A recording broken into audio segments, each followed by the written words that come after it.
Hi everyone, my name is Ade and I'll be walking you through the consumer sentiment and market trend for the iPhone. And so before we dive in, giving you an overview of what we are going to be talking about today. First, I would introduce the goal of the project, the methodology used, and then talk about the findings from the sentiments and trend analysis, give you the key insight that I got from that, which would inform the marketing strategy that I would propose. And so, with that said, let's dive in. So, consumers are basically the focus for every business, and it is very important that these businesses pay close attention to what the consumers are saying, their sentiments, in order to build a sustainable business. And so, our goal for today would be to analyze the consumer data on the iPhone to identify the key insights, what consumers are saying, and see how that would inform our marketing strategy. The approach that I took was to download the iPhone consumer feedback dataset from Kaggle. Kaggle is a popular online platform that offers free data sets for data science and machine learning projects. And so, what I did was to extract the data that I need and analyze it using Nyckel and Voyant tools. So, Nyckel is an online text sentiment software that I use to mainly get the consumer sentiment, while the Voyant tool is a web-based text reading tool which gives outputs such as word cloud, word distribution, and keywords in the context in which they were used. So now, let's look at what the results of the analysis were. So on the findings first, on the left side, we see the results from Nyckel. This is a straightforward results, which is that it's a positive sentiment overall, with a 98.46% confidence, and so that is very high. We can definitely accept that the overall sentiment for consumers towards the iPhone is positive. The results from Voyant gives us better context on that result from Nyckel. So through the word cloud, um, we can see some of the keywords that stand out, right?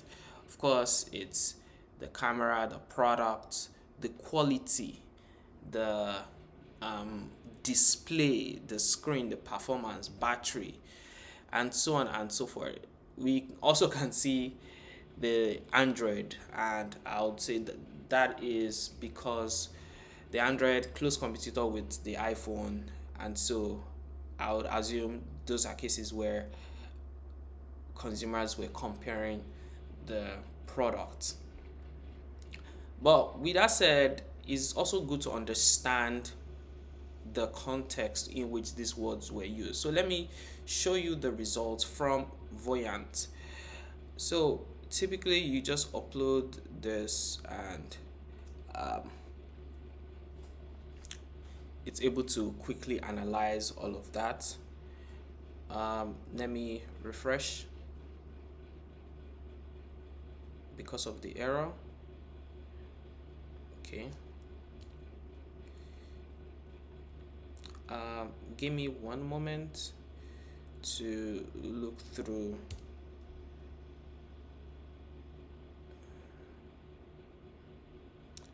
Okay, I think my internet connection is bad.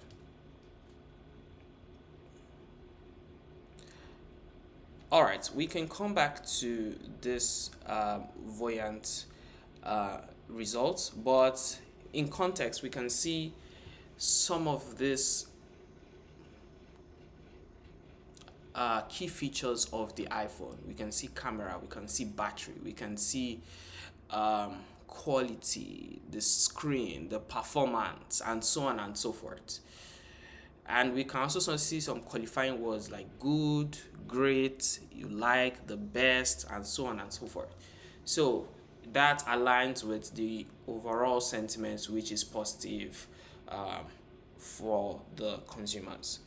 Now, the key insight: the quality of key features of the iPhone is driving the positive sentiment consumers have towards the iPhone.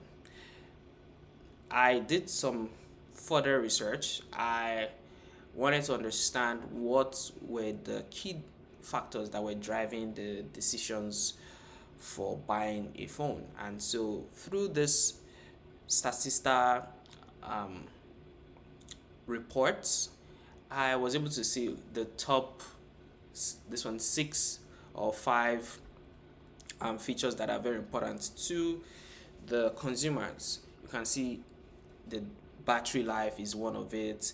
You can see camera quality alongside other things like storage, ease of use, and so on and so forth. So definitely we see how this is driving a positive sentiment for consumers, and I would explain why. So Apple differentiates itself from competitors by positioning itself as a premium brand product with quality products, quality user experience. They are not typically the first movers, but when they uh, do launch their products, it is usually seen as the uh, top of the market option. And so this has definitely driven the perception with consumers that, okay, if you have the iPhone, you have the best in terms of whatever features that you're getting from the phone, the experience, security, the camera, the battery life, and so on and so forth. And so this definitely aligns with this analysis, the sentiment analysis that we have done, whereby we are seeing the positive sentiments, we are seeing those key features on the iPhone that are also reinforcing that positive sentiment. With all of that said, I had proposed a marketing strategy to continually drive the the growth of the iPhone. So the marketing strategy, right? The goal is to increase increase the market share, especially with the younger demography. And so the target audience would typically be people who are students, who are working professionals, and they are people who would typically have, like, they don't want to go for the big digital cameras, but be able to capture experiences, be able to um, record, take quality videos on their phones. There are also social creators who um, are demanding high quality videos and photos that would be able to capture the attention or provide that quality content experience to their viewers, and people who also like travel, explore, and share their entire lifestyle. In terms of the messaging, the main messaging or core positioning statement is all you can capture in all situations all day, right? And the supporting brand position statements. First, looking at the cutting edge camera, you can picture your best photos and videos using the iPhone. Also, all day power, right? Long battery life, so you never miss a moment. And so these are very strong brand positioning statements, which reinforces the key features, and continually ensuring that iPhone position itself as that premium brand. And the marketing channel which I have opted for is through the social and media platforms. This is where many of this target audience already exists. There are people who are active on social media. They are consuming media from YouTube, from TikTok, Instagram, and the likes. And so Apple can definitely leverage, that will be the top marketing channel for them to be able to reach this target audience. Now, looking at a proposed campaign, a marketing campaign for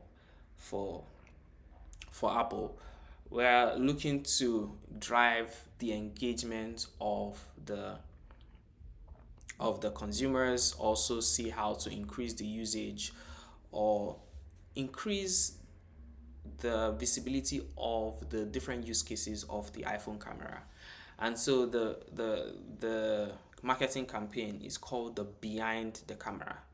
The Behind the Camera speaks to people who use their iPhone to capture their interest or for whatever side project or um, business that they are doing. And so they are able to share why, um, and the content proposals are basically encouraging customers to create and post a short video on their interest and the purpose for capturing them.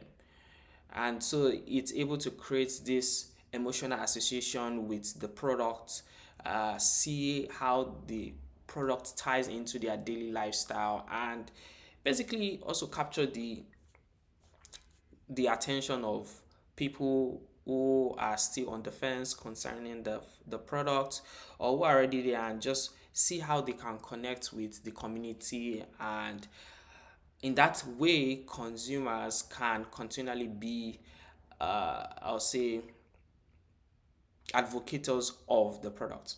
In terms of timeline, we're looking at a um, overall 6 weeks timeline. In the first 2 weeks is the pre-launch of the campaign. Right there, we are teasing with some videos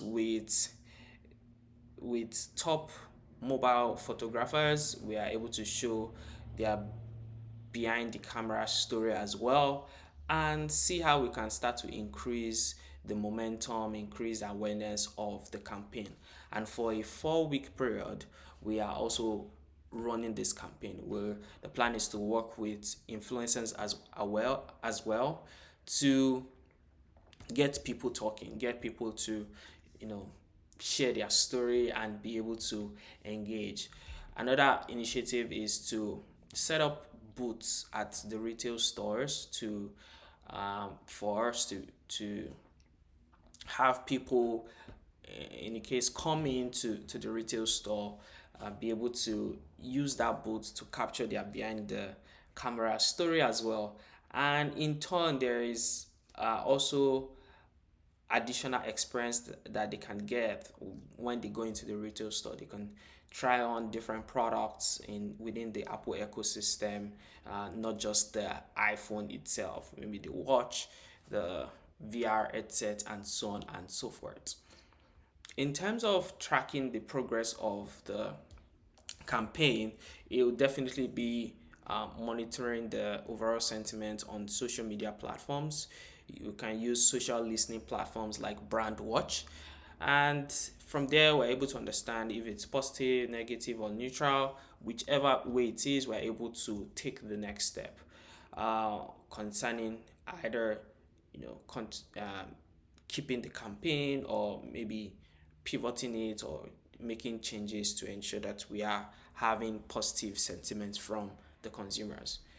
Also, there's a need to track the number of people that come into those booths that we've set up in the retail stores to gauge the interest. For retail stores that have the most engagement, we want to provide an opportunity for them to even engage more by setting up a campaign event, uh, maybe have uh, a short talk show, or something to be able to have that engagement with the consumers and see how to continually drive the engagement with the product.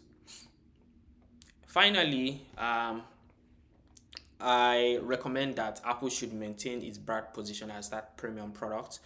The perception is very positive, and so this is also backed up by the sentiment analysis that I've shown you. And next step is to segment the consumer feedback to identify uniqueness of each market or demography.